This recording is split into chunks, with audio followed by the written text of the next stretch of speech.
உங்கள் குழந்தை நான் வெர்பல் சைல்டா? பேச மாட்றாங்களா? ஐ கான்டாக்ட் இல்லையா? இதுக்கெல்லாம் ஸ்டெப் எடுத்து ஒர்க் பண்ணுறீங்களா, இல்லை கொஞ்சம் வருஷம் போகட்டும்னு வெயிட் பண்ணிகிட்ருக்கீங்களா? ஒரு குட்டி ஸ்டோரி சொல்கிறேன். 2 ஃப்ரெண்ட்ஸ் 2 செடி வாங்கி வளர்க்க ஸ்டார்ட் பண்ணுறாங்க. ஒருத்தன் டெய்லி தண்ணி ஊற்றி வளர வைக்க ட்ரை பண்ணுறான். அந்த சாயில் சரியா இல்லையா என்னன்னு தெரியல, பெருசாக க்ரோத் இல்லை.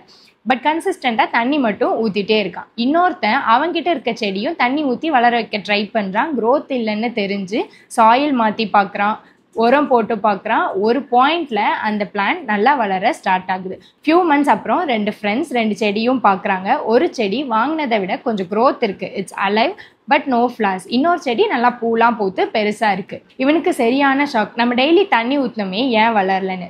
2 பேரோட தாட்டும் அந்த பிளான்ட் வளரணும்னு தான். இவனுக்குமே தெரியாது என்ன பண்ணால் அது வளரும்னு. But he tried all possible வேஸில். One day his effort shows results.